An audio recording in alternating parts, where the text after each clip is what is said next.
Assalamualaikum warahmatullahi wabarakatuh. Perkenalkan, saya Alfi Oktasya Putra. Saya adalah mahasiswa PPG Persahabatan gelombang 2 tahun 2024 Universitas Veteran Bangun Nusantara Sukoharjo dengan dosen pengampu Bu Dr. Veronica Unun Pratiwi, MPD. Pada kesempatan kali ini, saya akan membahas tentang implementasi praktik baik dari penerapan scaffolding untuk mendukung Zone of Proximal Development atau ZPD.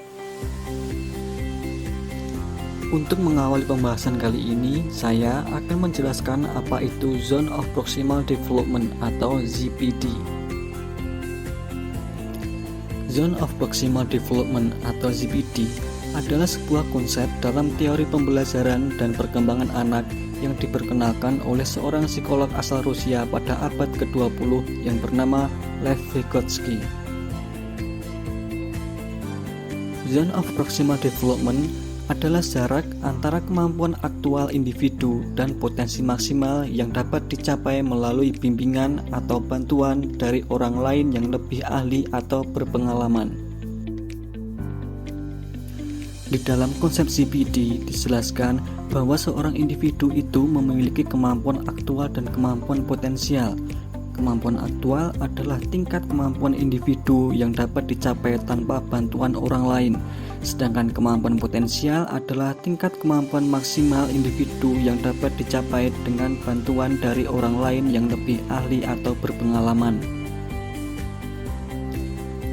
Konsep ZPD memiliki implikasi penting dalam konteks pembelajaran. ZPD menekankan pentingnya peran guru dalam membantu peserta didik untuk mencapai potensi maksimal mereka. Sebagai seorang pendidik, penting bagi guru untuk memahami tingkat kemampuan dan perkembangan peserta didik agar dapat memberikan bantuan, bimbingan, dan arahan yang sesuai dengan Zone of Proximal Development setiap peserta didik.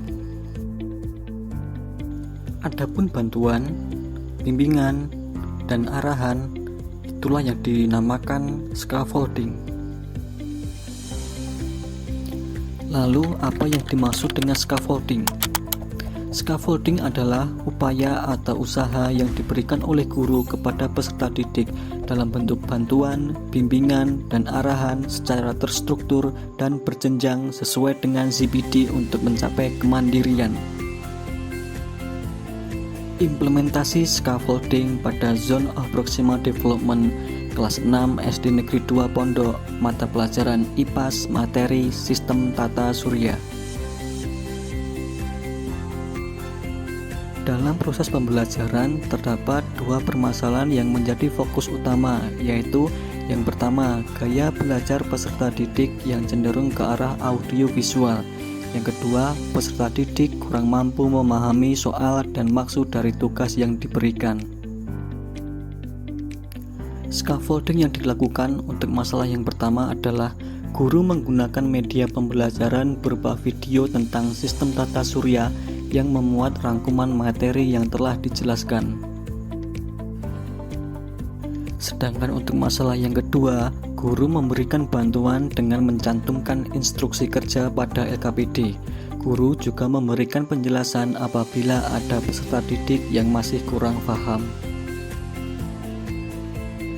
Hasil dari scaffolding yang diberikan untuk masalah yang pertama, peserta didik menjadi lebih fokus dan antusias dengan proses pembelajaran, sehingga peserta didik mampu memahami materi yang telah diberikan.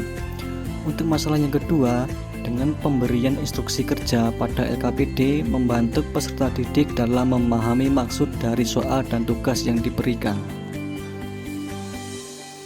Demikian video kampanye praktik baik dari saya. Wassalamualaikum warahmatullahi wabarakatuh.